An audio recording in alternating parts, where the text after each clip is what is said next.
우리 하나님 말씀 구약성경 사사기 10장 1절 말씀입니다. 차신 줄 알고 봉독 드리겠습니다. 아비멜렉의 뒤를 이어서 이사갈 사람 도도의 손자 부하의 아들 돌라가 일어나서 이스라엘을 구원하니라. 그가 에브라임 산지 사밀에 거주하면서 이스라엘의 사사가 된 지 23년 만에 죽으니 사밀에 장사되었더라. 그 후에 길라 사람 야일이 일어나서 22년 동안 이스라엘의 사사가 되니라. 그에게 아들 30명이 있어 어린 낙이 30을 탔고 성읍 30을 가졌는데 그 성읍들은 길라 땅에 있고 오늘까지 하봇 야일이라 부르더라. 야일이 죽음에 가문에 장사되었더라. 우선 5절까지 봉독드렸습니다. 성경은 한 귀절도 의미 없이 기록된 말씀이 없습니다. 성경이 방대하기도 하지만은 성경이 얼마나 정교한 언어로 사용되어 있는지 모릅니다. 따라서 우리가 성경을 이제 큰 스케일로 우리가 진리를 확인하는 것이 중요하기도 하지만은 우리 하나님 말씀을 살펴갈 때 한 귀절 한 단어가 담겨 있는 그 정교한 그 언어들에게 집중할 때 그 언어는 하나님이 어떠신 분인가 하는 그 계시적 의미를 담고 있기 때문에 그냥 허투루 지나갈 단어 문장은 없습니다. 오늘 본문 10장부터 이제 전개되는 말씀은 사사시대 후반부로 이제 접어듭니다. 그 중반부 내용이 중반부의 그 핵심이 이제 지난 시간 아비가일의 사건입니다. 그 앞에 여러 사사가 나왔고 이제 사사기 중반에 이제 아비가일이라고 하는 참 참극이 드러난 사건이죠. 비극적 사건, 왕이 되고자 하는 인간의 그 비극, 왕 없는 시대에 왕이 되고자 하는 그 인간들의 그 참상을 아비멜렉 사건처럼 성경에서 잘 드러내는 사건이 없습니다. 사사기 이제 마지막 그 규절이 왕이 없으므로 그 땅 백성들이 자기 소견에 옳은 대로 행했다더라. 이렇게 이제 사사기가 끝나지 않습니까? 그것은 왕 없는 시대의 그 혼란과 부패, 비극의 역사를 사사기처럼 잘 보여주는 말씀이 없는데 그 중에 아비멜렉 사건을 우리가 확인했습니다. 우리 지난 시간에도 확인한 대로 아비멜렉이 스스로 왕이 되고자 함으로 70명의 자기 형제를 한 바위에 죽이는 사건, 이런 사건을 우리가 확인했습니다. 이 사사기는 따라서 표면적으로 볼 때 굉장히 엄울합니다. 그 정서가 엄울하고 비극적이고 혼란스럽습니다. 그러나 우리가 성경을 읽어나갈 때 표면적으로 드러나는 이 비극과 혼란상, 이 속에 담겨있는 깊고 넓은 하나님의 은혜, 그 하나님의 복음의 위대함, 예수 그리스도로 드러나는 영광의 빛, 그 어둠을 충분히 삼키고도 남는 그 빛의 역사, 그것이 사사기의 배면에 깔려 있습니다. 그걸 읽어낼 때 우리는 복음을 깨닫는다 합니다. 그냥 사사기 표면만 읽으면 왜 이렇게 인간들이 반복적으로 죄악을 범하고 우리 지난 시간에 확인한 아비멜렉이 이토록 비극적 역사를 인간이 만드는가, 여기에만 집중하면 안 되는 거죠. 그것이 현상적으로 드러나는 사실이기도 합니다.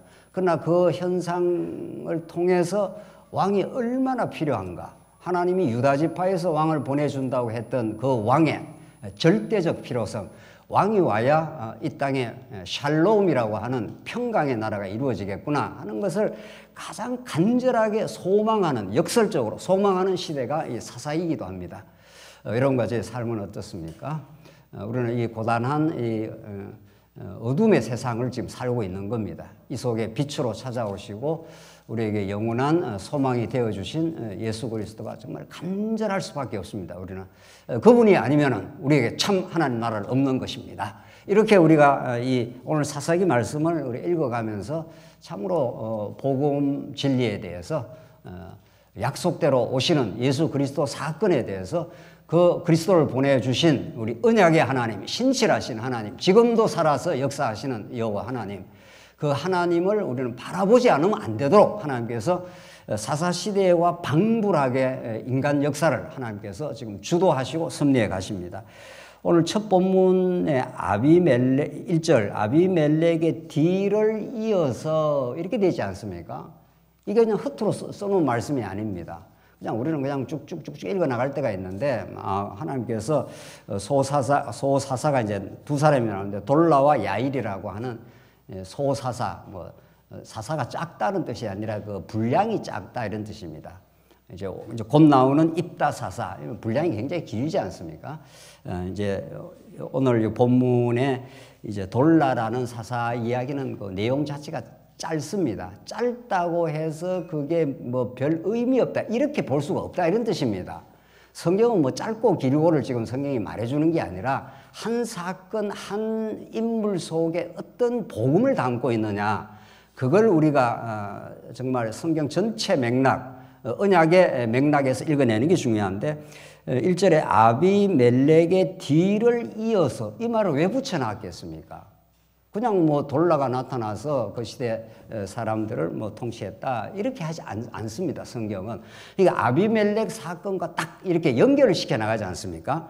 9장 내용과 10장 내용이 이게 무슨 무관하게 지금 이렇게 전개되지 않는다 하는 것이 아비멜렉의 뒤를 이어서 이렇게 되어 있으니까 뒤를 이었다는 건 아비멜렉의 타락하고 부패한 그 마음이 이어지는 겁니다. 이게 이제 사사기 후반기로 접어드는 아주 중요한 그 의미를 담고 있습니다. 요 단어, 요 문장 자체가 그 아비멜렉 이후에 이제 마지막 삼손 사사 시대까지 그때 하나님께서 입다사사를 통해서 삼손을 통해서 그들을 긍휼히 보셔서 구원해 주시고 지켜는 주시지만 결국 사사기 마지막은 이제 16장까지 이제 사사기 가고 17장부터 마지막 장까지는 얼마나 왕이 없을 때 그 어둠이 짙은가 하는 것으로 사사기가 끝납니다.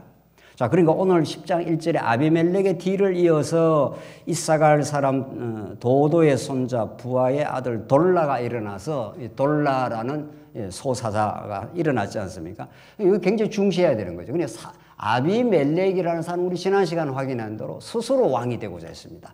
아비멜렉이라는 말 뜻이 뭐라고 했습니까? 나의 아버지는 왕이로소이다.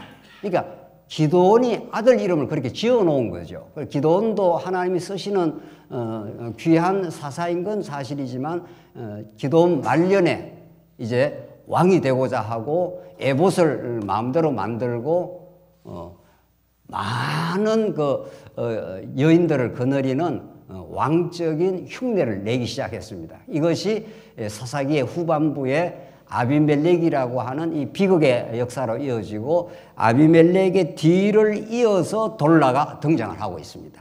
이렇게 이제 읽히죠. 우리 오늘 본문의 말씀이. 자, 이렇게 읽어 나가면 성경이 너무도 잘 연결이 되고 이것이 성경의 계시적 의미가 하나님이 자기를 계시할 때 어떤 의미를 담고 이렇게 착착착 지금 진행되고 있는 겁니다. 그걸 읽어낼 때 성경이 참으로 꿀송이처럼 달다 하는 것이 그런 뜻입니다. 그러니까 그걸 연결을 고리를 놓치면은 성경에서 뭘 말하는 건지 이게 읽어낼 수가 없는 거죠. 그래서 아비멜렉 뒤를 이어서라는 것은 왕 되고자 하는 왕 노릇하고자 하는 어리석음의 길을 따라서 이런 뜻입니다. 그렇게 후반기 사사시대가 열리고 진짜 왕을 소망할 수밖에 없는 그런 시대로 이 역사가 이어져 나간다 이런 거죠. 이사갈 사람 도도의 손자 부하의 아들 돌라가 일어나서 이렇게 됩니다. 일어나서 이것도 굉장히 중요한 말입니다. 왜 성경에서 일어나서 이렇게 말할까? 한번 대비를 해보겠습니다. 대비를 사사기 3장 9절 한번 보십시다. 사사기 3장 그 앞에서 3장 9절 한번 읽어보고 대비를 해보겠습니다. 이게 이제 하나님께서 사사를 세우는 이 장면인데 보십시오. 이스라엘 자손이 여호와께 부르짖으며 여호와께서 이스라엘 뭐라고 했습니까? 자손을 위하여 한 구원자를 세워 그들을 구원하게 하시니 그는 곧 갈렙의 아울 그나스의 아들 온니엘이라. 다시 한번 앞에 좀 보여주십시오. 온니엘.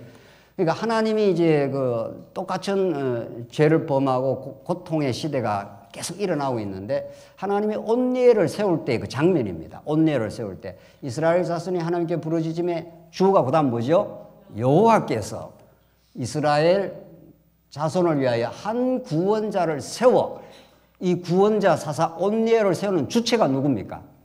여호와죠. 그렇죠? 성경에 그렇게 되어 있죠. 예. 한 절 더, 성경을 더 보겠습니다. 사사기 3장 15절로 가보겠습니다.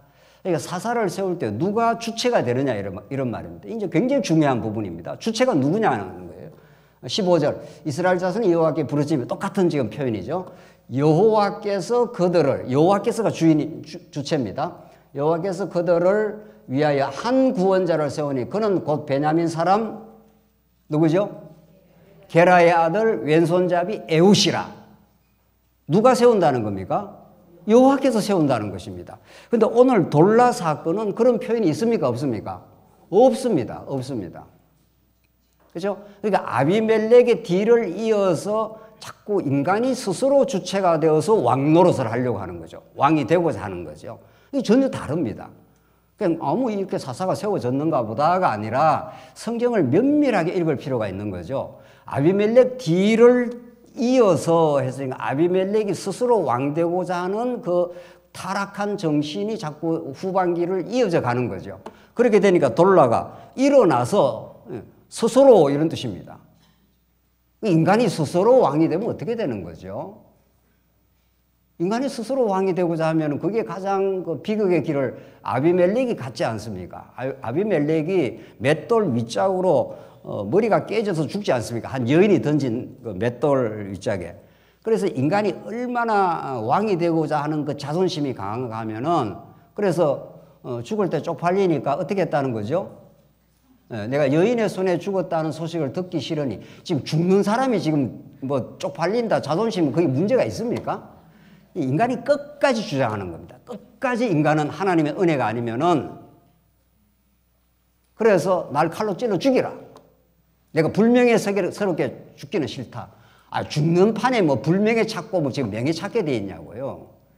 그만큼 인간은 하나님의 은혜가 덮치지 않으면 예수 그리스도 사건이 아니면은 인간은 스스로 부재 불가능하다. 이런 것을 지금 사사기가 자꾸 보여주면서 우리 인간에게 우리를 구원하시고 우리에게 하나님 나라를 이루어 가시는 진짜 그 왕의 도래, 왕의 간절한 그 통치 이런 것들을 얼마나 이스라엘 백성들이 그 영혼이 갈구하게 되어 있습니다. 이 시대가 자꾸 이어져 가면서 이 어둠의 시대가 짙어 가면 여명의 빛이 찾아오기를 밤이 자꾸 깊어가면은 어떻습니까? 밤이 자꾸 깊어가고 언제나 새벽이 오는가, 언제나 그 해 뜨는 여명이 찾아오는가. 짙은 그 여명이 찾아오기 전에 가장 짙은 밤이 찾아온 그 현상이 나타나는 거랍니다.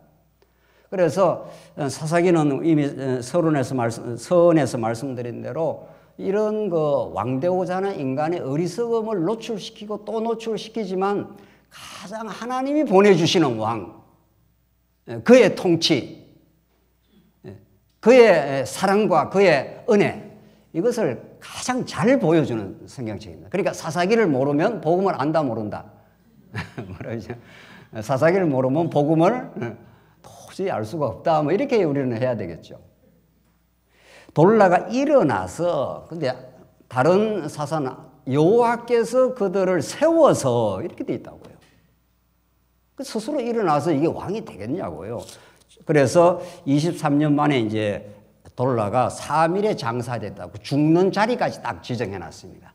이렇게 인간 사사는 별 볼 일 없이 어느 지역에서 죽었더라 이런 거죠.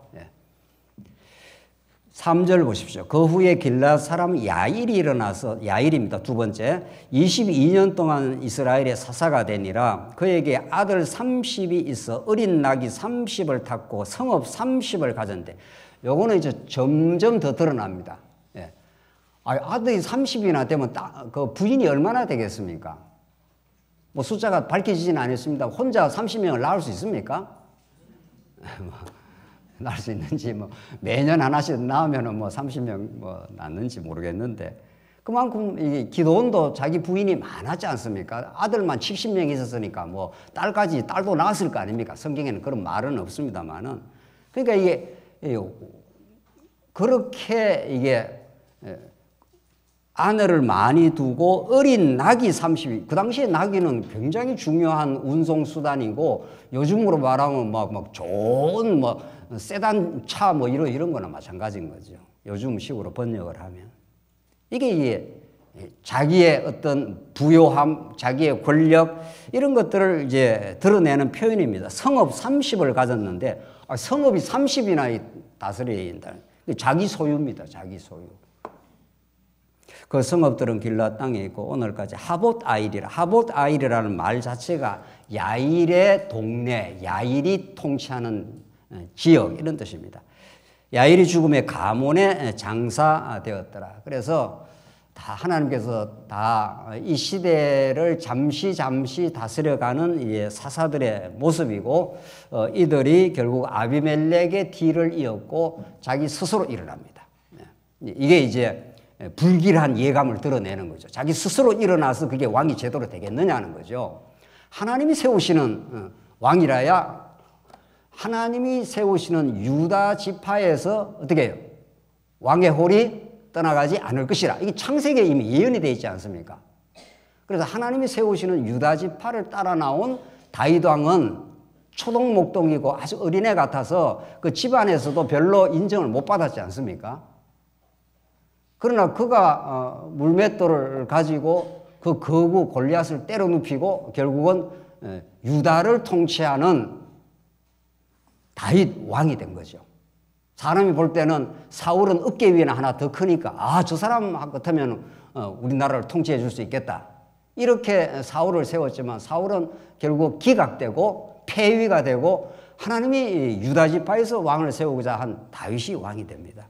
그래서 이런 돌라와 야일의 사건이 이렇게 짧은 간단한 이 메시지 속에 왕되고자 하는 인간의 허탄함, 이 불길한 예감 이런 것들이 계속 사사기를 흘러가면서 고통의 역사 이런 것들을 암시하고 있고 진짜 왕 중의 왕이신 그리스도를 소망하게 되는 거죠. 6절 이스라엘 이제 입다입니다. 이스라엘 자손이 다시 여호와의 목전에 악을 행하여 바알들과 아스다롯과 아람의 신들과 시돈의 신들과 모압의 신들과 암몬 자손의 신들과 블레셋 사람의 신들을 섬기고 이게 얼마나 많은 7가지 다양한 종류의 신들을 지금 섬깁니다. 이스라엘에 여호와 하나님 딱 버리고 나니까 7 귀신이 등장하는 거죠.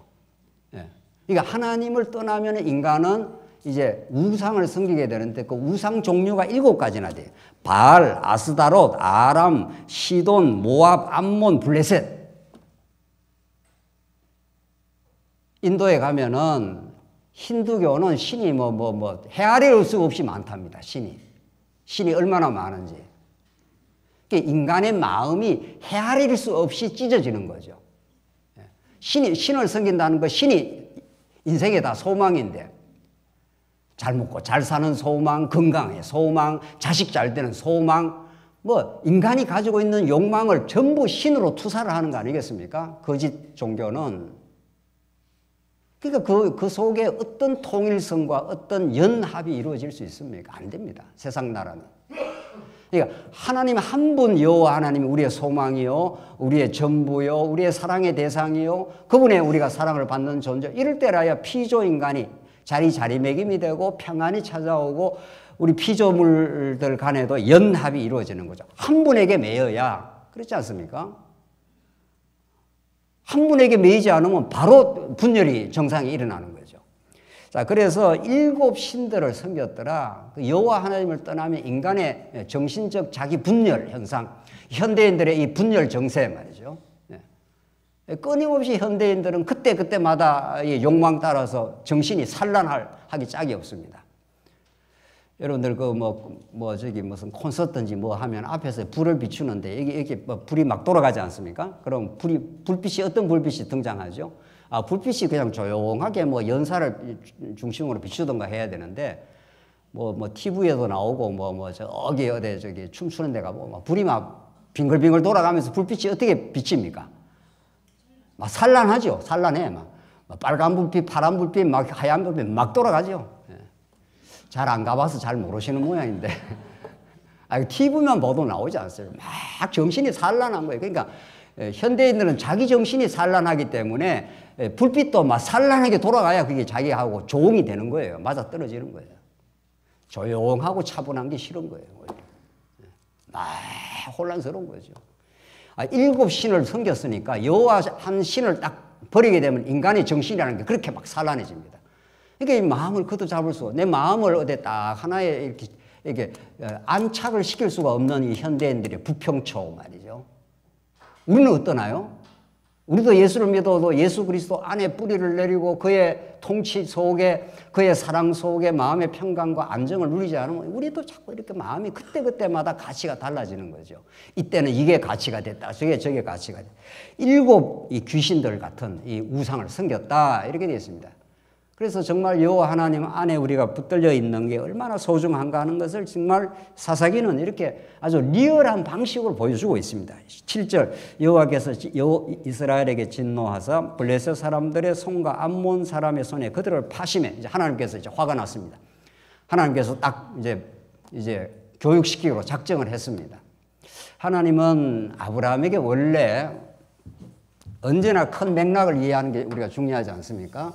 지금 사사기를 공부하더라도 여기 지금 하나님께서 아브라함에게 언약을 하시고 모세에게 하나님께서 이 나라를 이제 하나님 나라니까 이스라엘 나라 혹은 하나님 나라를 통치해 주겠다는데 모세를 통해서 하나님께서 율법을 통해서 이 나라를 통치하겠다 이런 말이죠.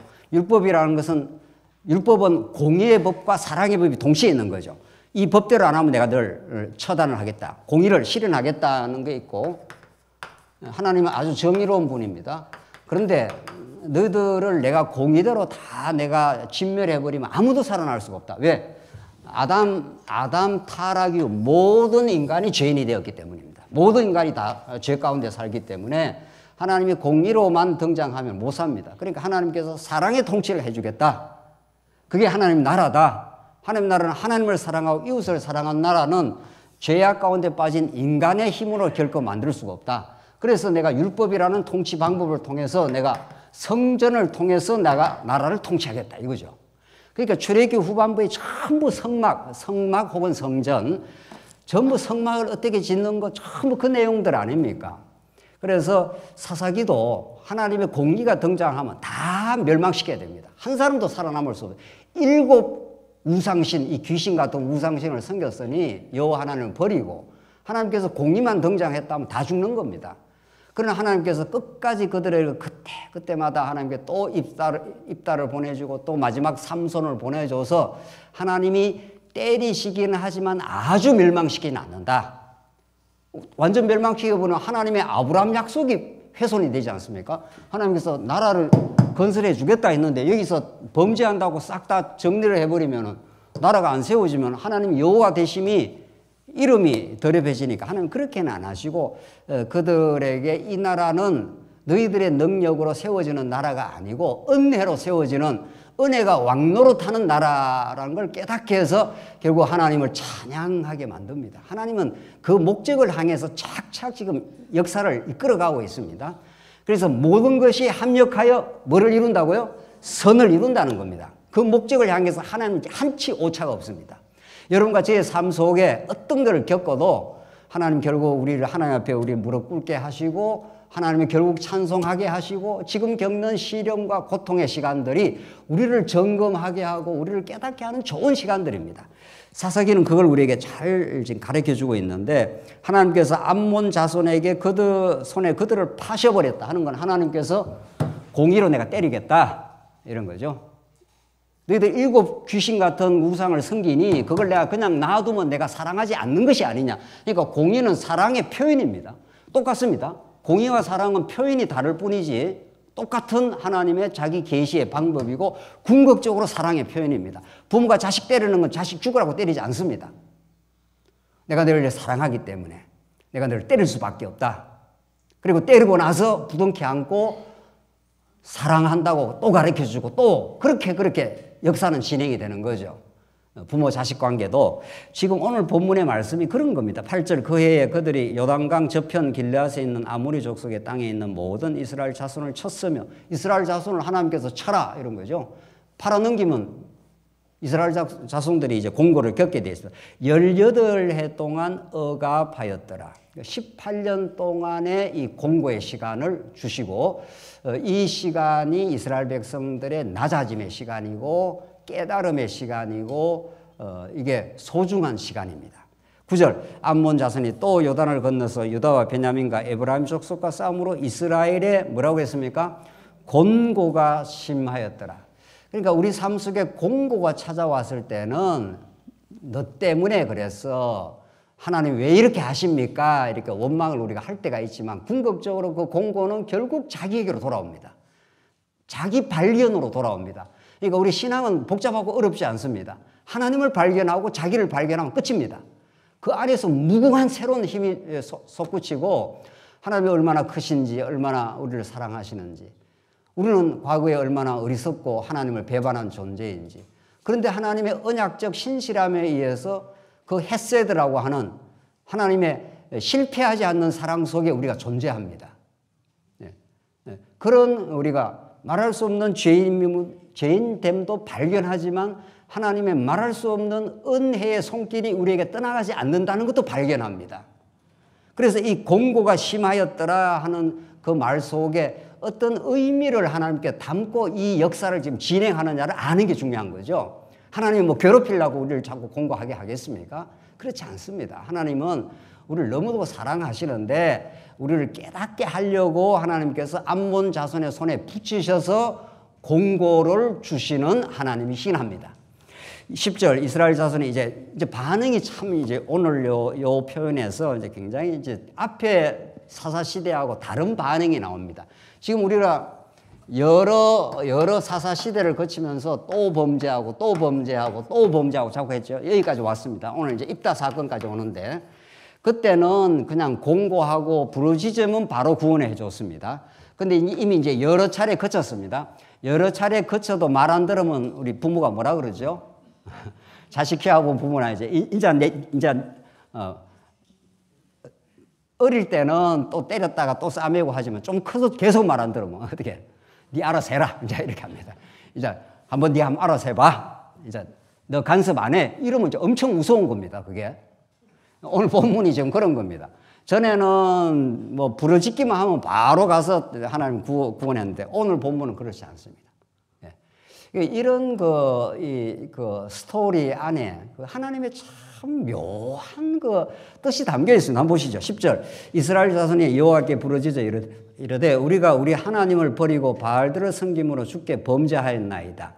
이렇게 껍데기로 하나님 앞에 인정하는 듯 했습니다. 그러니까 11절 여호와께서 이스라엘 자손에게 이르시되 내가 애굽 사람과 아모리 사람과 암몬 사람과 블레셋 사람에게서 너를 구원하지 아니하였느냐. 이제 하나님께서 딱 튕기는 겁니다. 너 구원해 줬지 않아. 그것도 한 번, 두 번 아니지. 이러면서 하나님의 그 태도가 지난 세월하고는 딱 달라진 겁니다. 한번 보십시다. 12절 또 시돈 사람과 아말렉 사람과 마온 사람이 너희를 압제할 때에 너희가 내게 부르짖음으로 내가 그들의 손에서 구원하였거늘 나오죠. 너희들이 고통스럽다고 부르짖어서 내가 너희들을 구원해 줬지 않느냐 이런 말이죠. 13절 이제 이게 하나님의 본심입니다. 이제 하나님의 이제 의도가 자꾸 드러나는 겁니다. 너희가 나를 버리고 다른 신을 섬기니 그러므로 내가 다시는 너희를 구원하지 어떻게 해요? 아니하라.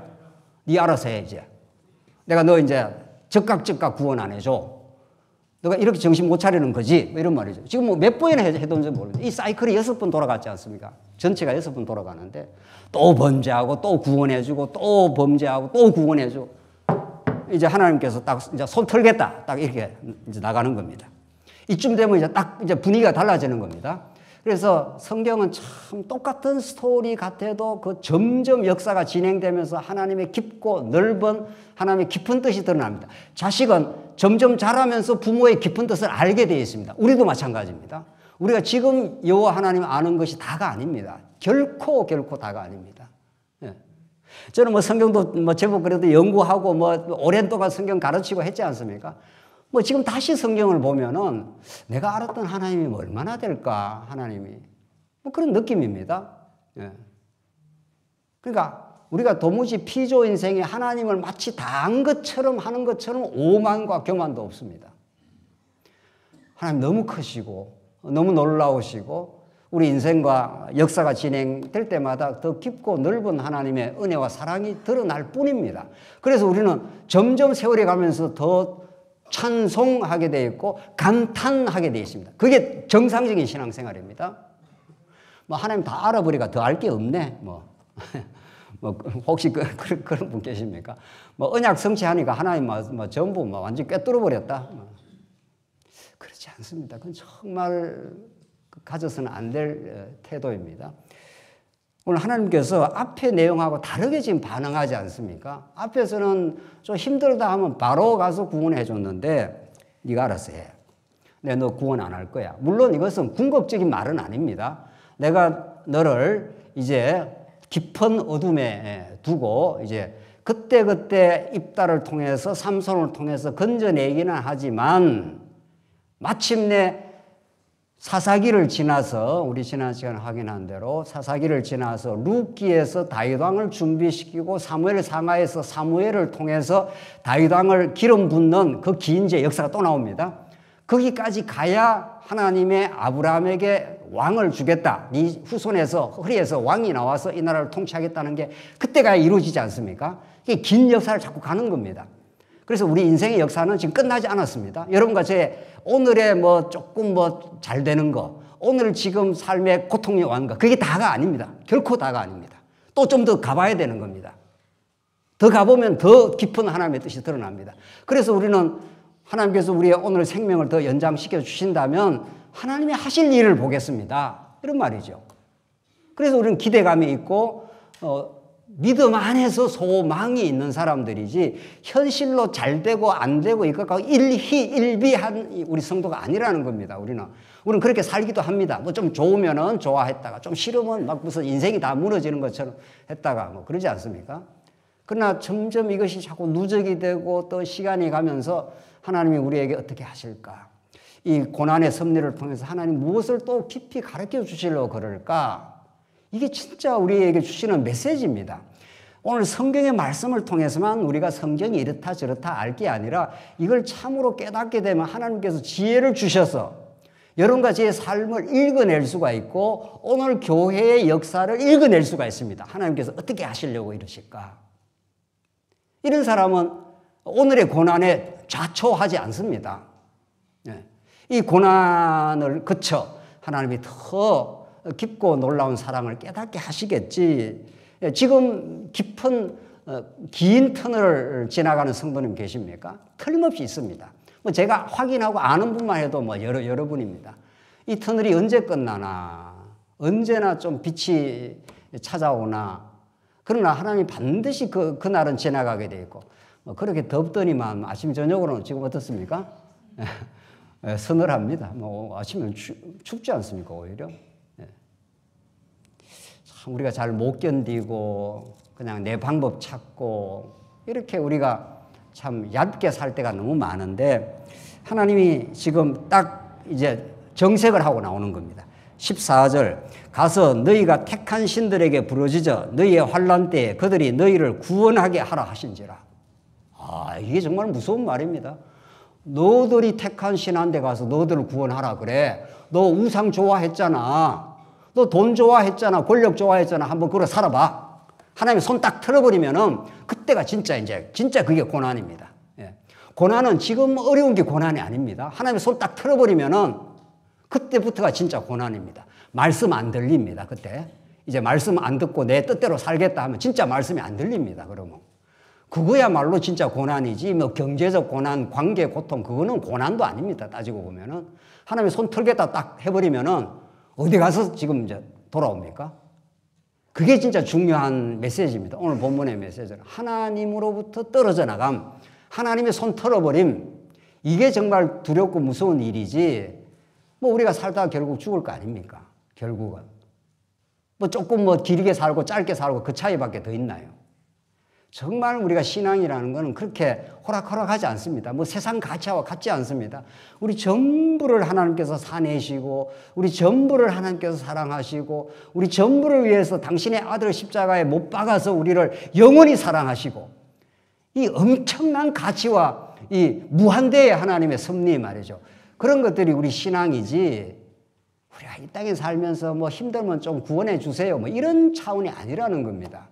하나님은 길게 보시고 오늘 이전의 반응과는 달리 하시는 하나님, 이걸 통해서 우리가 깊은 하나님의 뜻을 읽을 이유가 있습니다. 15절 봅시다. 이제 이스라엘 백성들이 이렇게 하나님께서 딱 정색하고 나오니까 아이쿠 싶은 거죠. 뜨거라 완전히 쉽게 말하면 그런 겁니다. 그래서 액션을 좀 취하는데 이것도 안 통합니다. 하나님 앞에. 하나님 앞에 통하는 건 진실과 진정한 회개인데 이거는 하나님이 주시는 선물입니다.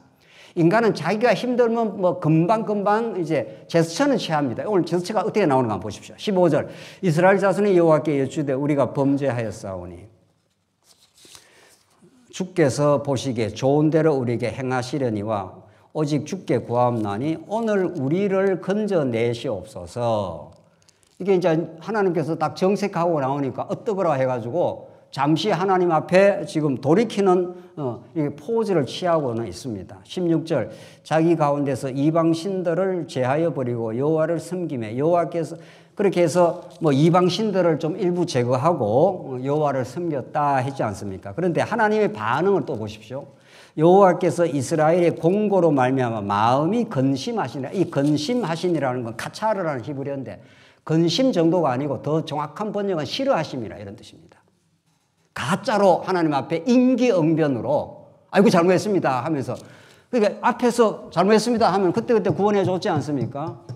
이제는 하나님이 이제 이 시대는 지났어. 잘못했습니다 이렇게 하는 것도 진심으로 잘못했다고 인간이 하나님 앞에 돌이키지 못합니다. 인간은. 그래서 하나님은 여러분과 저에게 진심으로 돌이키게 하는 근거와 원동력을 주시기 위해서 누구를 보내주시는 겁니까? 예수를 보내줍니다. 예수의 마음에 우리가 합일이 되고 예수를 알게 될 때라야 우리는 진짜 자기 죄를 고백하게 되고 하나님 앞에 잘못했다 그럽니다. 예수님을 깊이 알기 전에 하나님 앞에 임기응변하는 것으로는 하나님이 허락 안 한다 이런 뜻입니다. 하나님 굉장히 철저합니다. 하나님의 사랑은 아주 철저하시고 한 남자가 한 여자를 사랑할 때도 한 여자의 마음 전부를 빼앗고 싶은 거죠. 당신 마음 한 반은 내한테 오고 반은 저 남자한테 가라 뭐 이런 남자 있습니까? 이 비유가 좀 적절한지 내한테 한 반만 오고 반은 뭐 저쪽으로 가도 좋다 이런 사람은 없습니다. 사랑은 나뉘어지지 않습니다. 인간의 마음은 나뉘어집니다. 하나님의 사랑만이 전일하십니다. 전부요 하나입니다. 하나님은. 그러니까 사랑의 궁극적 순수함은 인간에게 없다는 겁니다. 그걸 우리는 역사를 통해서 깨닫는 게 중요합니다. 뭐 조금 뭐 좀 사랑하다가 뭐 또 좀 마음이 자기한테 불편하고 확 뒤틀리는 게 인간 마음인데 말이죠. 표정이 안 그렇다는 표정이면 제가 또 곤란하지 않습니까? 뭐 김 목사만 만날 그런가 말이죠. 인간 마음이 순수하지 않습니다. 거룩하지 않습니다. 타락한 인간 마음. 그 거룩하고 거룩하고 순수한 마음, 하나님께로만 가는 마음, 그분에게 내 전부를 드리는 마음, 또 그분의 전부를 받은 하나님의 은혜와 사랑, 이건 그리스도 안에서만 가능한 것입니다. 그래서 그 그리스도에게 접촉이 되고 그리스도의 사랑에 감동이 될 때라야 우리는 이전보다 훨씬 나은 교회 사랑, 이웃 사랑 뭐 이런 것들이 생겨날 때 그것은 거짓 없는 사랑이라 베드로전서가 그렇게 말하지 않습니까? 그건 우리 인간에게서 거짓 없는 사랑은 우리 인간 자체, 타락한 인간 자체에서 나올 수 없고 그분이 우리에게 주시는 마음이고 그분의 놀라운 선물입니다. 그래서 그 순수한 마음으로 교회를 사랑하거나 교회 짐을 지고 나서는 참 감사합니다. 나 같은 인간, 이 타락하고 나뉘어진 인간 속에 이런 주님만을 사랑하는 이런 마음으로 우리가 주를 위해 살 수 있게 하시니 너무도 행복하고 감사합니다. 이게 우리 교회 봉사의 마지막 열매입니다. 그리고 하나님께 모든 찬송을 돌립니다. 그 순수한 찬송을 하나님 만들어내시기 위해서 이 고난 많고 죄악투성인 우리 가운데 우리를 던져놓고 우리의 실상을 깨닫게 하는 겁니다. 너 원래 그렇지 않지 않아. 우리 어제 당에 옥샵에 가서 장로님들하고 좋은 이야기 나누고 말씀도 나누고 했습니다. 뭐 그러다가 자연스럽게 지나간 삶의 그 모습들을 뭐 이른바 간증이라고 하는 이야기도 하게 되었습니다. 어쩌다가 우리가 예수를 믿었는가? 어쩌다가 우리가 이렇게 직분자로 사는가? 뭐 이런 이야기를 뭐 장로님도 하고 저도 하고 막 하게 됐습니다. 뭐 전적인 은혜입니다. 언제 우리가 뭐 저는 그렇습니다. 예수를 믿으려고 작정한 사람도 아니고 불신 가정에서 태어나서 헤매고 뭐 방황하고 살다가 정말 덮쳐진 하나님의 은혜 말이죠. 창조주가 계시는 거구나 하는 거 그걸 깨닫고 얻어진 그 놀라운 평화 말이죠. 그래서 주를 위해 조금이라도 살 마음과 교회를 위해서 봉사할 수 있다는 건 이건 위로부터 주신 은혜지 나로부터 뭐 만들어내거나 내 노력에 의해서 되어진 일이 아닌 걸 너무도 우리나 뭐 저는 그렇습니다. 저는 너무도 잘 알고 있습니다. 그래서 이렇게 하나님을 위해서 조금이라도 할 수 있는 것은 정말 하나님 주시는 한없는 은혜입니다. 놀라운 은혜입니다. 그 은혜에 감동하고 감격하는 사람은 세상살이 뭐 좀 복잡한 거 있어도 툴툴 털어내는 힘이 생깁니다. 그 세상살이의 고난과 힘든 일보다도 100만 배, 억만 배 더 강렬한 하나님의 사랑과 그 은혜. 어쩌다가 하나님이 나 같은 인생을 위해서 이 땅에 찾아오시고 내 이름을 기억해 주시고 십자가에 그렇게 죽어주시고 부활하셨는가? 이건 뭐 더 이상 우리가 어떻게 설명을 할 수가 있습니까? 이런 우리가 은혜 속에 살고 있습니다. 우리가. 우리 신앙은 세상 가치로 값을 매길 수가 없습니다. 우리 영혼을 죽었던 영혼을 살려내고 말이죠. 오늘 이 이스라엘 백성들의 이 공고에 하나님께서 싫어합니다. 너가 내한테 마음 전부를 주지 않잖아. 나는 너한테 마음을 전부 줬잖아. 하나님의 지금 심정이 그렇습니다. 그런데 임기응변하느라고 그때 조금 잘못했습니다. 어쩌고 저쩌고 하는 거. 그 잘못했습니다는 그 위기만 모면하면 또 거짓거리 하려고 그러지. 이런 거죠. 하나님 정말 너무 무섭습니다. 무섭다는 게 뭐 우리를 뭐 버린다는 뜻이 아니라 하나님 우리의 속판을 훤히 어떻게 해요? 아주 감찰하신다 그랬지 않습니까? 시편에. 우리의 마음을 아주 막 서치라이트로 살피듯이 쫙 비춰서 너 지금 그런 마음 먹고 있잖아. 너 가짜잖아. 이렇게. 하나님 맞습니다. 라고 꼬꾸라질 수밖에 없습니다. 마지막입니다. 17절. 그때 암몬 자손이 모여서 길르앗의 진을 쳤으므로 하나님의 이스라엘 자손도 모여 미스바의 진을 치고 자 이제 암몬이 이제 쳐들어왔습니다. 이스라엘 자손도 미스바의 진을 쳤습니다. 18절이 오늘 본문의 백미입니다. 이게 18절이. 길르앗 백성과 방백들이 서로 이르되 누가 먼저 나가서 암몬 자손과 싸움을 시작하랴. 그가 길르앗 모든 주민의 머리가 되리라 하니라. 이건 무슨 말씀입니까? 이게 지금 정신 차린 겁니까? 정신을 못 차린 겁니까? 우리 쉽게 말하면 정신을 어떻게 해요? 못 차린 겁니다, 지금. 그러니까 하나님 앞에 뭐 이방신 좀 제거하고 뭐 어쩌고 잘못했습니다 해서 요 위기가 좀 벗어나길 위기 모면용 지금 고백을 한 겁니다. 진정한 회개를 한 게 아닙니다. 진정한 회개는 성령이 찾아오셔야 진정한 회개가 됩니다. 진정으로 회개한 사람은 하나님 앞에 이래 해달라 저래 해달라 안 그럽니다. 하나님 내가 잘못했습니다. 하나님 처분대로 맡기겠습니다. 나는 죽어도 마땅한 인생입니다. 지옥 아랫목에 가도 담 없는 인생입니다. 하나님이 은혜를 베푸셔서 우리를 천국 백성 삼으면 한없이 감사할 뿐입니다. 그 진짜 회개를 하는 사람은 하나님 앞에 이거 해달라 저거 해달라 안 그럽니다. 여러분이 우리가 뭘 큰 잘못을 해서 뭐 경찰서에 가서 잡혀가고 그게 죄가 다 발각이 났는데 아이고 뭐 천배만배 내가 잘못했습니다 그러지 뭐 살려주십시오 뭐 감형을 조금 해주십시오 이런 말 안 합니다 진짜. 그래서 지금 암몬 자손이 쳐들어오니까 하나님이 암몬 자손이 쳐들어왔는데 하나님이 우리를 도와주시옵소서 이렇게 말을 안 하고 그가 지금 길르앗 사람들이 하는 말입니다. 누가 먼저 나가서 암몬 자손과 싸움을 시작하랴. 누군가 나와서 좀 우리 방법을 찾아보자.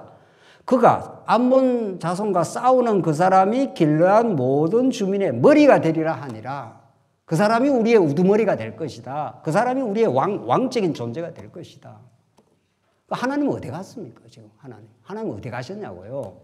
지금 하나님이 지금 모든 걸 주관하시고 암몬 자손을 붙인 것은 너가 지금 왕노릇 하잖아. 그러니까 넌 한번 어려움을 겪어야 돼. 그래서 내가 진짜 왕이라는 걸 보여주고 하나님께서 계속 섭리를 해 가시는데 문제가 생기면 바로 지금 방법이 튀어나오는 거죠. 바로.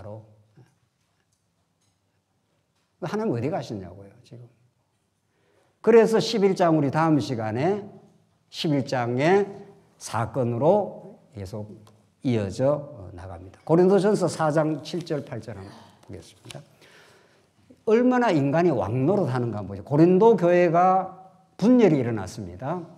아볼로파, 게바파, 심지어 그리스도파, 막파가 분열이 됐죠. 사도 바울이 그 소식을 듣고 지금 권면하는 말씀 중에 한 대목입니다. 고린도전서 4장 7절 말씀입니다. 누가 너를 남달리 구별하였느냐? 내게 있는 것 중에 받지 아니한 것이 무엇이냐? 너 고린도 교회 성도들 너희들이 신앙이 좀 있다면 그거 받은 거 아니냐? 하나님이 주신 선물 아니냐? 너희들이 받지 않은 거, 너희들 안에서 만들어낸 거 있냐? 이런 말이죠. 내가 받았은저 모든 것이 위로부터 하나님 주신 은혜의 선물로 너희가 받은 거 아니냐? 받은 건데 왜 자랑하느냐? 지금 그 말이에요. 나는 아볼로파, 게바파, 이 사람이 잘나서 저 사람이 잘나서 지금 그러고 있는 거죠. 네가 받았은저 어찌 받지? 그다음 아니한 것 같이 뭐라고요? 자랑하느냐?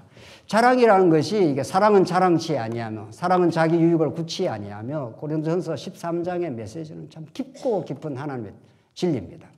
그건 인간이 만들어낼 수 있는 사랑이 아니라 그리스도만이 만들어내는 사랑은 오래 참고 사랑은 온유하며 사랑은 자랑치 아니하며 그렇게 나오는 그게 그리스도가 하시는 우리 안에서 역사할 때 나오는 사랑인데 지금 사도 바울이 왜 너희들이 받지 않은 것처럼 너희들이 만들어낸 것처럼 너희들이 교회를 세운 것처럼 그렇게 자랑하느냐? 아니지 않느냐? 8절 보십시오.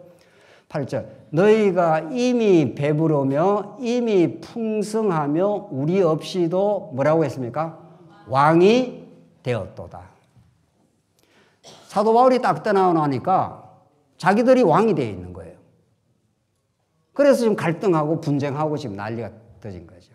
그러니까 지금 사사기에서 아비멜렉의 뒤를 이어서 돌라, 야일 이런 사람들이 점점 하나님 없는 왕이 없는 그 시대, 하나님의 왕을 안 보내준 그 시대에 왕노릇을 하면서 얼마나 하나님을 떠나서 하나님으로부터 답을 찾는 게 아니라 인간 수단 방법을 끊임없이 지금 찾아가는 거죠.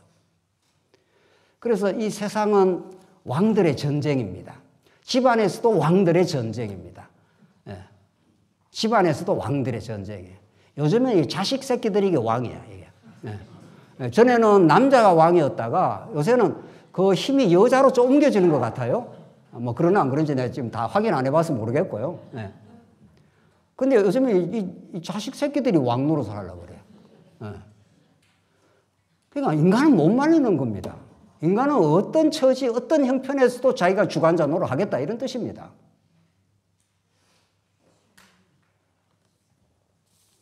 그래서 누가 오셔야 되죠? 오늘 결론인데 누가 오셔야 되는 겁니까? 예수가 왕으로 진짜 만왕의 왕으로 오셔야 가짜 왕들이 폐위됩니다. 그래야 진짜 그 가정에 그 교회에 평강이 찾아옵니다. 그래서 약속의 왕이 오시고야 맙니다.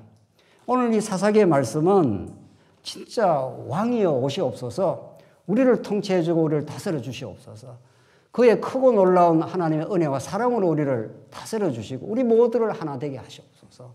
그 왕의 통치 속에 우리가 들어가게 하시고 그 왕의 통치 속에 참된 기쁨과 안식을 얻게 하시옵소서.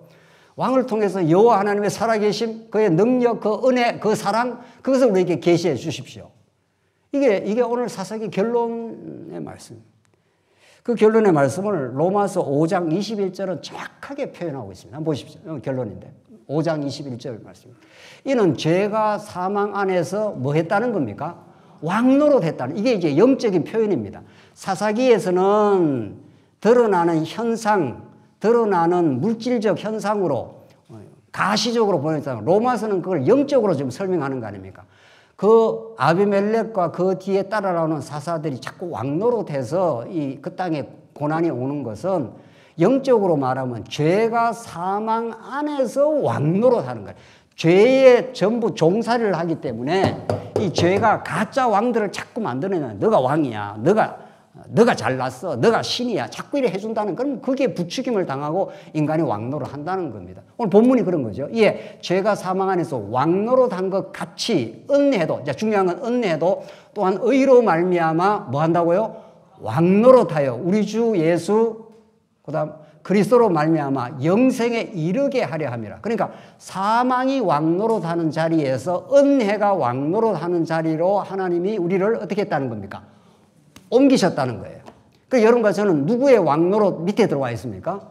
예수 그리스도의 생명의 왕노릇 속에 들어와 있다, 이런 뜻입니다. 그게 복음입니다. 우리 성경에서 이 말씀 외에 없습니다. 이 말씀 외에는 성경에 가르치지 않습니다. 예수만이 우리의 언약의 왕이고 예수만이 하나님 나라고, 그가 우리를 왕노릇 해줄 때 우리는 평강의 나라를 구가할 수 있다. 이 말씀이 사사기를 관통하고 있습니다. 오늘 이 진리의 말씀, 그리스도의 왕노릇 하심, 우리의 왕노릇을 포기하게 하심, 우리는 아무것도 아님이라고 깨닫고 그분의 은혜 속에 살 때 우리는 가장 복되고 가장 놀라운 정체성을 가질 수가 있습니다. 그 은혜 속에 이 고난 많은 세상 가운데서도 참된 안식이 있기를 간절히 바랍니다. 기도하십시다. 하나님 아버지, 은혜를 감사합니다. 왕노릇하고자 하는 모든 인생의 어리석음을 하나님께서 부수어 주시고 예수를 보내어 우리를 그 예수님의 은혜의 왕노릇 속에 있게 하심을 감사합니다. 은혜가 우리의 머리끝에서 발끝까지 우리를 지배하게 하시고 그 은혜 속에 참된 기쁨을 누리는 우리 모두가 되게 해 주시옵소서. 예수님 이름으로 기도하옵나이다. 아멘.